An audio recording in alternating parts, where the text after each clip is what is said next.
ice and matter. Every day, new discoveries are unlocking the mysterious, the mind-blowing, the deadly secrets of a place we call the universe. What would happen if our moon suddenly disappeared? Global tsunamis decimate coastlines around the world as ocean waters surge toward the gravitational pull of the sun. Sea currents shift, changing weather patterns and destroying food supplies. Eventually, Earth's axis tilts wildly, turning the poles into tropical jungles and the equator into frigid wastelands. New species emerge while others go extinct. Our planet becomes unrecognizable the day the moon was gone.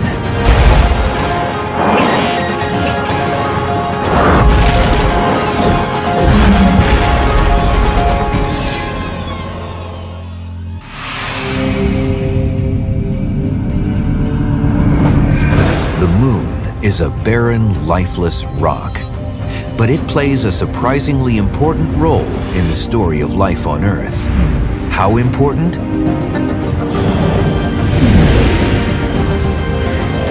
Let's remove it from the sky and find out.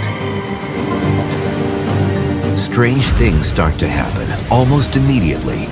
People on the coast are the first to notice the change. This would probably create something like a tsunami, a tidal wave, which would be very dramatic indeed.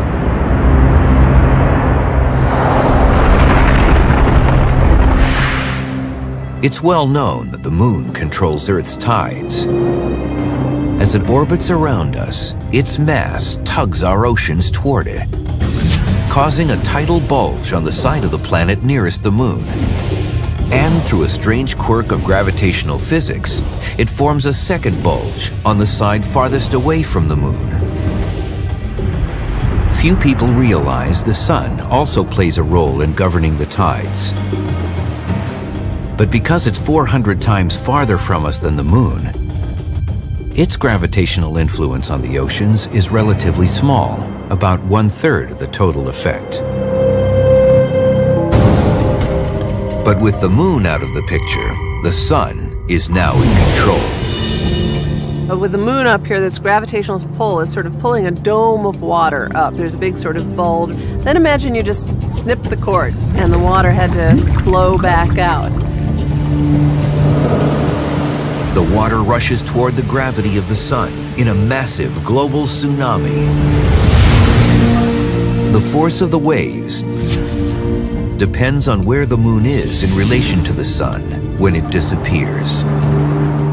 If the moon vanished at full moon or at new moon, that's when the moon is lined up with the Earth and the sun. The lunar tidal bulges would shrink to solar tidal bulges in the same spots, and the extra water from the lunar bulges would quickly flow to other parts of the globe. But there's an even more dramatic possibility. If the moon vanished when it's at quarter moon, either first quarter or last quarter, then the moon's tidal bulge is not in the same place as the sun's tidal bulge. And so I expect you would see a very quick motion of Earth's oceans from the lunar tidal bulge to the solar tidal bulge. Some experts believe this more drastic lateral shift in ocean water would blast coastal spots around the world.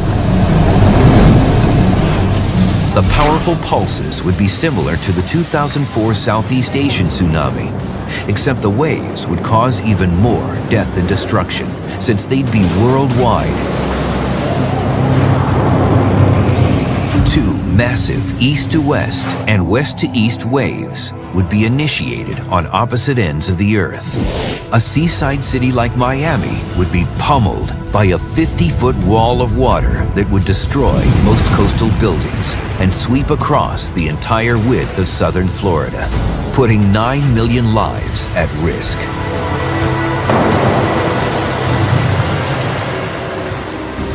But with such a titanic shift of water, could there be other unpredictable results? One can imagine that perhaps the east-west or north-south motion of that water could disrupt the currents. The Gulf Stream carries warm water from the Caribbean up to Great Britain, and it helps keep Great Britain a lot warmer than it otherwise would be, considering how far north it is. Climate is a very delicate system, and you tweak one part of it and another part responds. And then one can imagine that food productivity and the overall way of life would be dramatically altered if it were cooler in Northern Europe. The Sahara Desert is a great example of some place that used to be green and lush and now is completely a desert. Having changes with climate can really have impact on our survival. But the biggest impact on our planet would be the changes to Earth's steady tilt, a unique feature that gives us our 4 regular seasons. The thing that locks our planet's tilt to about 23.5 degrees so consistently is the presence of the moon that acts as a large stabilizer. If we don't have the moon anymore, we may get into a regime that's much more like Mars. And Mars, instead of being at a stable 23.5 degrees, goes through wild variations of the tilt, varying from maybe as low as 15 degrees on the low side, all the way up to something like about 75, 80 degrees on the high side. Without the moon, our axis begins fluctuating erratically over several 100,000 years. The gravitational pull from other planets in the solar system starts wreaking havoc on Earth. Our stable seasons shift dramatically as different parts of our planet tilt radically toward the sun during some periods and away at others. As soon as you get rid of the moon, you're stuck with this radical tilting of the axis back and forth, and therefore radical climate changes that don't happen today. Earth becomes a very strange world as mankind struggles to adapt and survive. If we go to a situation where we don't have that stabilization, those very small changes become very, very big.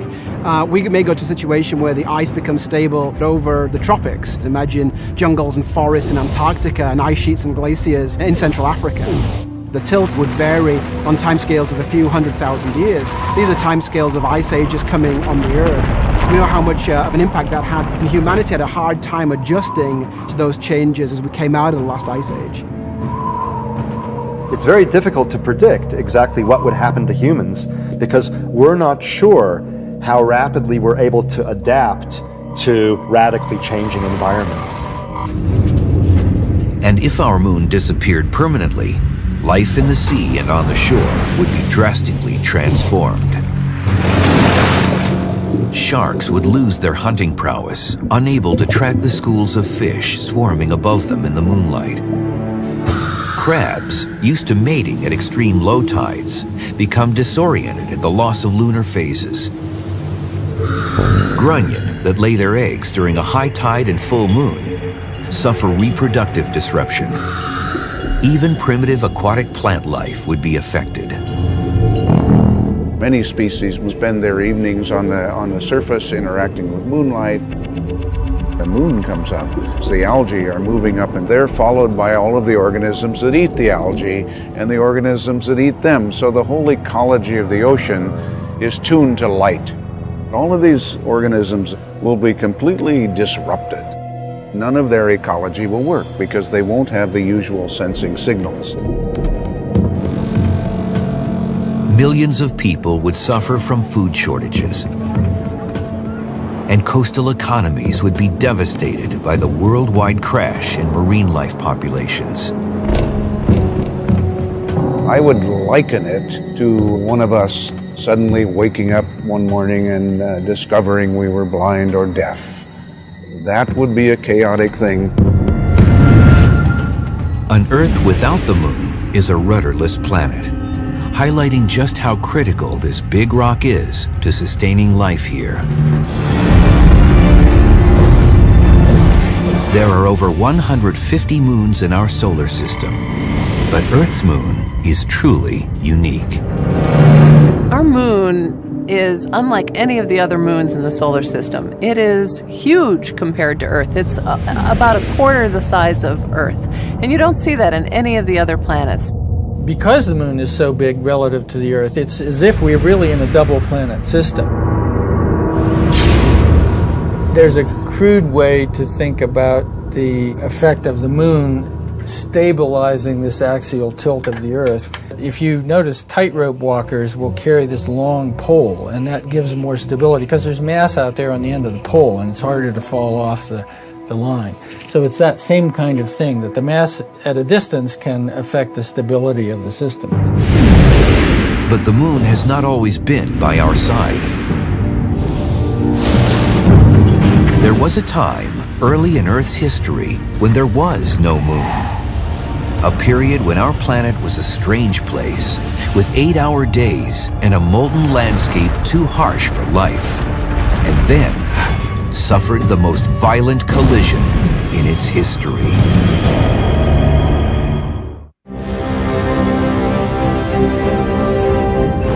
It's hard to imagine, but there was a time when our Earth did not have a moon. Our planet was formed 4.5 billion years ago by accumulating and fusing large amounts of debris in the early stages of our volatile solar system. During that early period, our moonless Earth was a monstrous stew of flowing lava, molten rock, and liquid iron. Its atmosphere was filled with carbon dioxide, belched from the bowels of the Earth. Thick, heavy, and uninhabitable for life. There was almost nothing on the planet. This was a nasty place to be. Lots of things were condensing. It was an extremely hostile place, even to rock chemistry. So the rocks were melted. Everything was a mess. Our original Earth without its moon was an unrecognizable world. The early Earth was a really hot place. In fact, that era of the Earth is called the Hadean, like Hades, because it was really hot. There was a tremendous amount of volcanism and a lot of impacts coming in. There was probably a lot of lightning and outgassing, both from the volcanoes and from steam.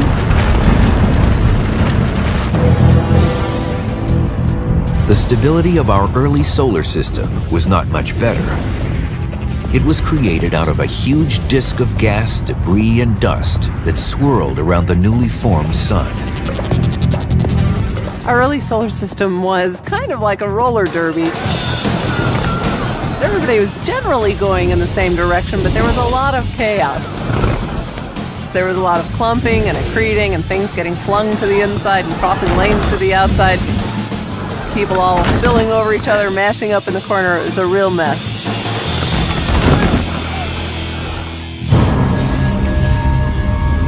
Without the moon, we can only guess at the Earth's early tilt and rotation rate. That would have been determined by the multiple glancing collisions from the innumerable asteroids and protoplanets that ricocheted throughout our early solar system. If you kind of average over the solar system, you look at all the planets and the big asteroids and make a bell curve of rotation speeds, it looks like the typical rotation speed might be 8 hours, something like that. So we could make a guess that that might have been the likely rotation speed before the moon was formed. Then, about 10 million years after our moonless Earth began taking shape, there was a massive collision. Now widely accepted by astronomers, the giant impact theory says that a Mars-sized planet collided at an oblique angle at 25,000 miles per hour with Earth. The impactor blasted more than 70% of the Earth's molten crust into space. A giant whirling arm made up of 5 billion cubic miles of blazing rock and light metals was launched into orbit around our planet. The gravity of the larger chunks began pulling smaller particles towards them. Within 1 year, it coalesced into our moon. The only materials that were blown out from the Earth were the crustal rocky material, and that's what the moon's made out of. And in fact, if you go to any other place in the solar system, for example Mars, or look at meteorites that come from the asteroid belt, there are certain ratios of the different types of oxygen. That ratio in other parts of the solar system is very different than what we see in the Earth. Now we fly to the moon, we get the moon rocks, we bring them back. They have exactly the same oxygen isotope ratio as the Earth. So that material came out of the Earth. And that fits this idea of an impact theory. The energy released in the giant collision equaled a force of 6 trillion atomic bombs. That's 1,000 atom bombs for every person in Earth's current population of 6 billion people.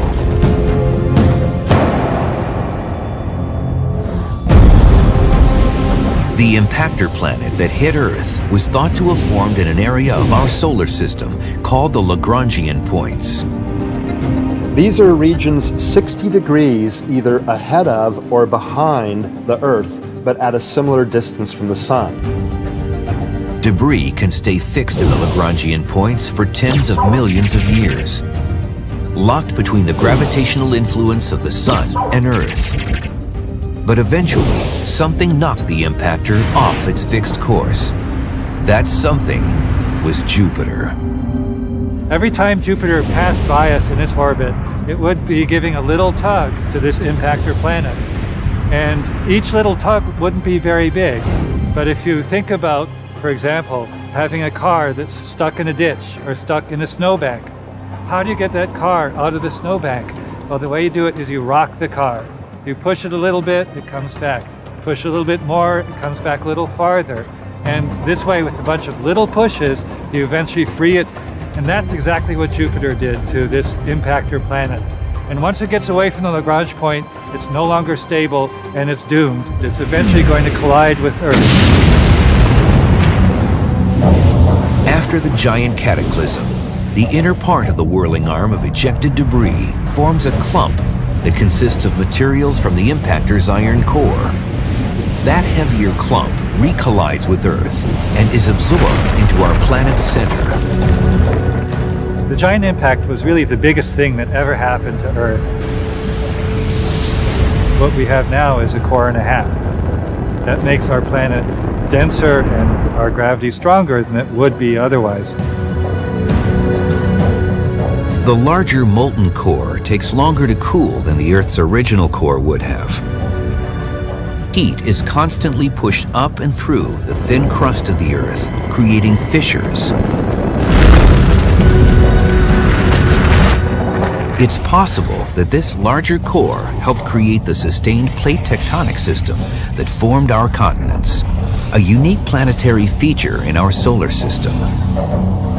As an example, Mars was much smaller, it cooled much quicker, and so it has no crustal plates.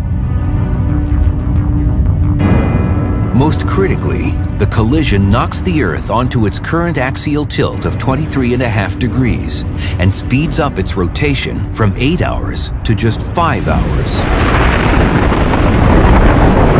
Within a year, the Moon forms, roughly 14,000 miles away from Earth, significantly closer than its current distance of 234,000 miles. You've got this immense moon in the sky, 15 times as big as the present moon. So think about this thing rising and rising and rising until it fills up a pretty big chunk of that evening sky. And imagine it being red because it's full of this molten lava around the surface. And imagine that looming over your head. It's mind-boggling. The early moon's gravitational pull on Earth is roughly 200 times stronger than today because of its much closer distance. Though no oceans exist yet, the lunar tidal forces are 3,400 times more powerful. They lift and drop large crusts of molten rock to more than half a mile high twice a day. Our early planet's axial tilt stabilizes due to the moon's formation, and its mass acts as an anchor. But the Earth's spin begins slowing because the moon's gravitation creates a tidal bulge around our planet's midsection, causing a drag on the Earth's rotation. Let the Earth be this green balloon, and here's the moon. If the Earth weren't rotating, the tidal bulge would point directly toward the moon. But the Earth is rotating pretty quickly. So in fact, the tidal bulge tends to be a little bit ahead of the direction toward the moon. That means the moon's gravity is pulling back on the Earth's bulge a little bit, retarding its rotation ever so slightly. But the tidal bulge on Earth also has a reactive force on the moon. This tidal bulge pulls the moon ahead in its orbit. It's constantly trying to tug the moon faster. But the moon doesn't want to go faster in its orbit. Instead, what happens, if you imagine throwing a slingshot and swinging it faster, it wants to go out. And that's what the moon does. It goes outward because it's being tugged faster in its orbit. So gradually over the years, the moon is moving farther and farther out. The complex gravitational dance between the two partners is now pushing the moon away from Earth at a rate of 1.5 inches per year. Over billions of years, the moon's recession has slowed the Earth's rotation from 5-hour days to our 24-hour day today. The whole idea of this rotation of the Earth being influenced by the moon is a little bit like what you see when a figure skater is spinning, and when she pulls her arms in close and spins, she spins faster. And she throws her arms out to slow down. And this is all what the physicists would call angular momentum. But it's the same idea. As the moon moved out, it's kind of like throwing those arms out, and that slows down the rotation in the whole system. But what if the giant impact had never happened? The changes to Earth would be even more drastic than if the moon now suddenly disappeared. Today, would we recognize an Earth that never had a moon? And would humans even exist?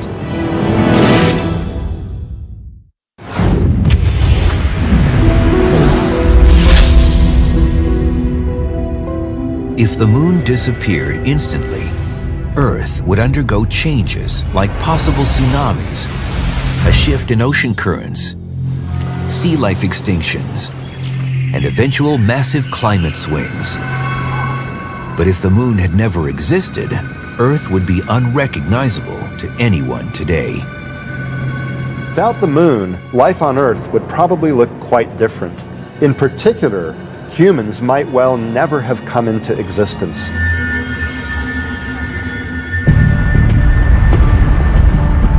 About 150 million years after a moonless Earth forms, 4.5 billion years ago, it moves out of its hot molten phase and begins cooling. The day is only about 8 hours long. If we had an 8-hour rotation period, we'd have 4 hours of daylight, 4 hours of night. The nights would be totally black if we don't have a moon. Once cooled, our planet is temperate enough to retain water. Heat escaping from Earth's core drives steam and carbon dioxide beyond the surface, creating a thick atmosphere. Over a period of time, many years, all of that atmosphere would have kind of collapsed back out, and then as it cooled, the oceans would have formed in torrential rainstorms. Icy asteroids continually pummel the planet, bringing in another large source of water. With a smaller, cooler molten core, there are probably no plate tectonics, and therefore no large mountains and huge ocean basins. Water soon covers most of the planet's more uniform crust. We certainly would have a higher sea level than we have today, less continental area, and that would be a different world. Our blue marble would be even bluer. Ironically, even with all that water, the early moonless Earth would have smaller tides. Determined only by the gravitation of the sun, they would be just 1/3 the size of our current tides. The range between high and low tide would remain constant throughout the year, and would occur at exactly the same time each day. And that means the intertidal regions would have been narrower, probably leading to less diversification of life, and perhaps even impeding the progress of life from the oceans to the land. Because it's in the intertidal regions where creatures had to develop the ability to survive both in the water and on land. With an 8-hour day, just 4 hours of light followed by 4 hours of moonless black, the early Earth spins 3 times faster than today. The winds howl due to the aerodynamics of Earth's quicker rotation. Jupiter, for example, is a giant planet that spins very rapidly. It has a 10-hour spin period. And it's got ferocious winds in its upper atmosphere, hundreds of miles an hour, and incredible storms like the Great Red Spot, which has been around for centuries. Now, Earth probably would be spinning more rapidly than it is now, and that would generally lead to stronger winds and more violent hurricanes and other storms. Early Earth's fast spin results in another important side effect. The rotation of Earth's core, particularly the molten part of the core, is believed to be what generates our magnetic field. And so the Earth rotates 3 times faster, the magnetic field is 3 times stronger. The enhanced magnetic field over the moonless Earth more effectively deflects high-energy solar flare particles towards the Earth's poles, resulting in larger, more spectacular auroras. But by blocking the solar flares, not as much radiation zaps life in the lower atmosphere, decreasing mutations that drive evolution. Stronger magnetic field might have slowed the rate at which life evolved on Earth. Without the moon, the developing Earth suffers intense climate volatility. Over many periods, each lasting several million years, the Earth's axis is pulled and pushed by the Sun and other planets without the stabilizing influence of the Moon. Conditions would have paralleled what happened to Mars. What we've learned in the last 15 or 20 years is that Mars has a very unstable axis because it has no big moon. And when we look at Mars, and we can actually see on the surface of Mars geological features that formed under very different climate regimes when the polar axis was tilted over. On Mars, we actually see these features like the dry river channels and glacial deposits and other features, ice close to the equator. And so the big realization was, oh yeah, the climate has been changing on Mars, and this explains that we're seeing older features. Like the red planet, a moonless Earth's axis would tilt wildly, turning our planet topsy-turvy. Our axis, over a period of millions of years, would wobble chaotically. It would sometimes be vertical, it would sometimes be close to horizontal. When it's vertical, then the whole Earth might be kind of a tropical paradise. When it's horizontal, you could actually have the poles pointing towards the sun and the poles actually getting jungles. So you'd see very big changes in Earth's climate as a result of this chaotic wandering of Earth's axis. And this would make it more difficult for life to flourish because it would constantly have to adapt to different conditions, to ice ages and to extremely hot ages.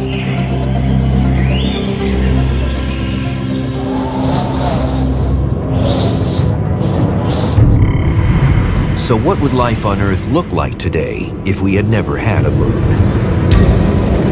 Short days, high winds, and other changes could produce a freakish world with creatures that look like they're straight out of science fiction.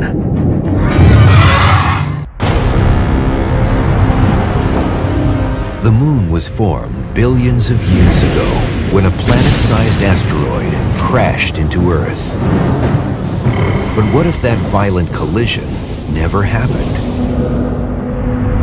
If the moon never came along to stabilize our planet, Earth would be an alien place. The spin of early Earth was very fast, with about 4 hours of daylight followed by 4 hours of darkness. Over billions of years, the sun's gravity and tidal friction would lengthen that 8-hour day to 12 hours. But this is still twice as fast as the current Earth spins, which makes for some extreme weather, including devastating storms and high winds. If the moon hadn't formed, you certainly get a wildly different environment on the Earth. With a faster turning Earth, you get more jet streams, you get more turbulence probably, maybe bigger storms, more lightning because of the friction of the different masses of air moving. In some places, the winds could reach 100 or 200 miles an hour. There would also be stronger hurricanes, and the Earth would have larger waves battering the coastlines.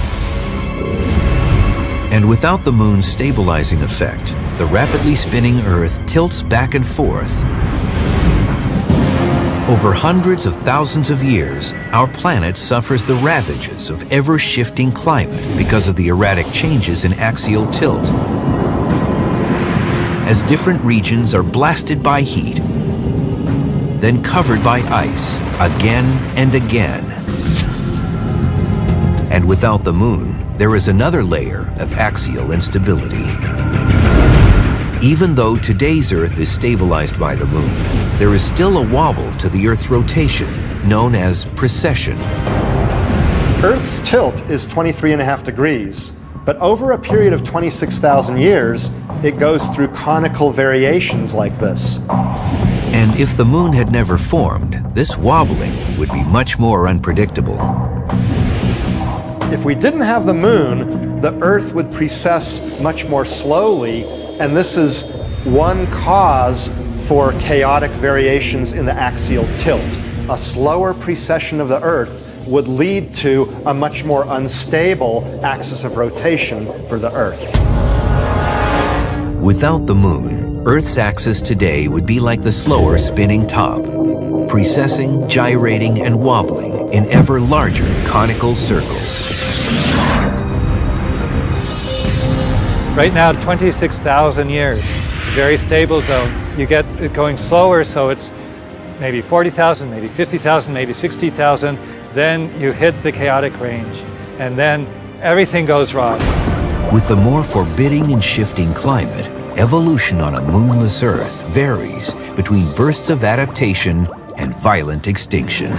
Bizarre life forms mushroom. Plant species are vulnerable as they don't have the mobility to stay ahead of speedy climate change. And complex life forms like humans probably wouldn't stand a chance at all.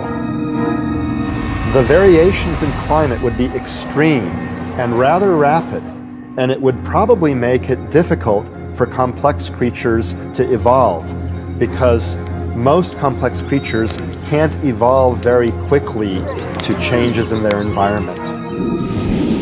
Instead, primitive organisms would predominate and endure. Bacterial life is able not only to adapt more quickly, but also to withstand more extreme environments. We see bacteria under the deep ice cores of the Antarctic or Greenland, and we see bacteria that live in steaming, boiling pots in Yellowstone.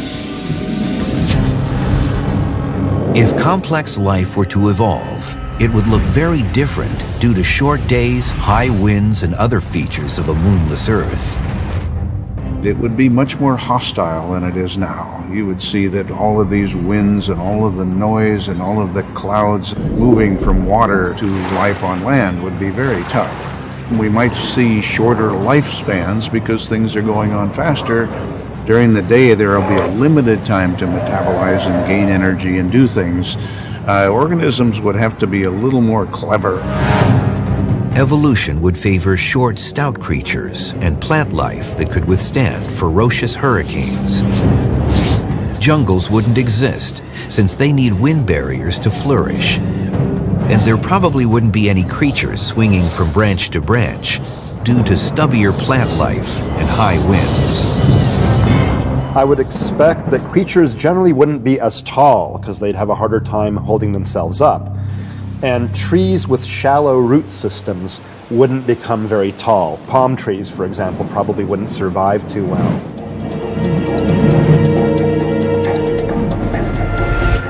The constant gusts would push other adaptations. Sailing, maybe membranes that let you take off and leap through the air. And the perpetual gale-like conditions would create an exceptionally loud planet. If animals made noises to communicate, they'd have to be very different from the constant shrieking wind sounds. The use of sound at wavelengths that are not the sound of the background noise. If you have a receptor that just zeroes out that noise, we might be able to speak like this and be heard perfectly. We might all be sopranos and have ears tuned to a different pitch. Or more visual cues might be developed to cut through the audio overload. Creatures might develop extra limbs to not only shield themselves from the wind, but also use their appendages to communicate, like sailors using semaphore signals. Perhaps speech would not develop, so maybe other forms of communication, whether color changes, expression changes, hand languages, who knows. Even today, many of Earth's beings, such as fireflies, squids, krill, and jellyfish, communicate by changing their body colors. Because of the dark nights, creatures might also develop enhanced vision and sensory systems, similar to the night vision goggles and infrared displays used by the military. The interesting possibility is that life might be able to develop sensors that were so good that they could actually sense starlight. And this would be something colossal.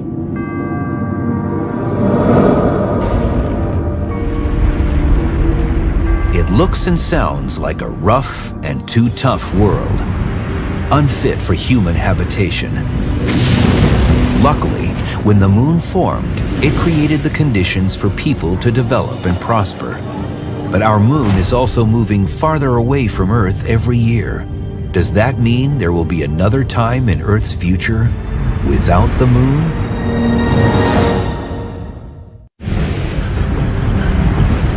$4.5 billion years ago, the young Earth was a hellish, molten place, unfit for life. So then, how did a violent collision by an object the size of Mars, soon after the Earth's formation, create the conditions for the complex life we're part of today? The body blow to Earth knocked our planet to its current tilt, and the formation of the moon kept it there. The mass of the moon out there, what it's done is it's prevented the tugs of the other planets from causing the Earth's tilt to change too much. So it's provided a real stabilizing effect on our climate because of that. The collision also created a chain reaction of forces that set the stage for life. When the iron cores of the two planets combined, it created a larger core for the new Earth. The collision also knocked off much of the Earth's crust. This combination, with large amounts of heat pushing up from a giant core through a thin crust, likely created the conditions for sustained plate tectonics. The movement of these plates formed mountain ranges and deep basins, and the resulting volcanic activity spewed out the gases that created our atmosphere. Water eventually settled in the basins, creating oceans, leaving continents of land above. But life still had a tough time getting started in the early days of Earth. For the first 500 million years of the Earth's and the Moon's existence, they were bombarded by debris that was still finishing up the formation of the solar system. So even if primitive life, microbes and bacteria, had formed in the first few 100 million years, they might easily have been wiped out by these giant things crashing into Earth. Now we have evidence for life dating back to 3.8 billion years ago. That's shortly after the end of the era of heavy bombardment. By then, due to tidal friction between the Earth and Moon, the Moon had moved slightly farther away from Earth, and Earth's rotation had slowed to roughly a 10-hour day.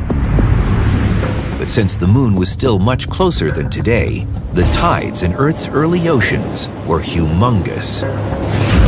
The tides went way inland and poured back out to sea. Twice a day, you'd get a big gulf of water in, and when it drained back out, it carried a lot of minerals and soils and other parts of the Earth's crust back out to sea with it. So there was this constant erosion and scrubbing of the land.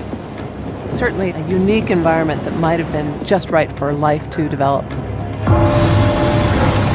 The area between high and low tide, known as the intertidal region, was enormous. High tides would rush hundreds of miles inland, then back out a few hours later.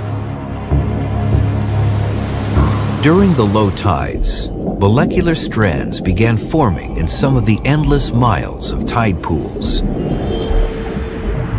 What happens when water evaporates? The H2O molecules go away and everything else is left. So the organic sludge in the pool gets more and more concentrated as the water evaporates.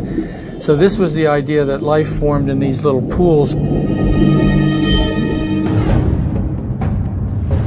Around 570 million years ago, almost 3.9 billion years after the giant impact, Earth's ocean life begins moving on to land, giving birth to complex species.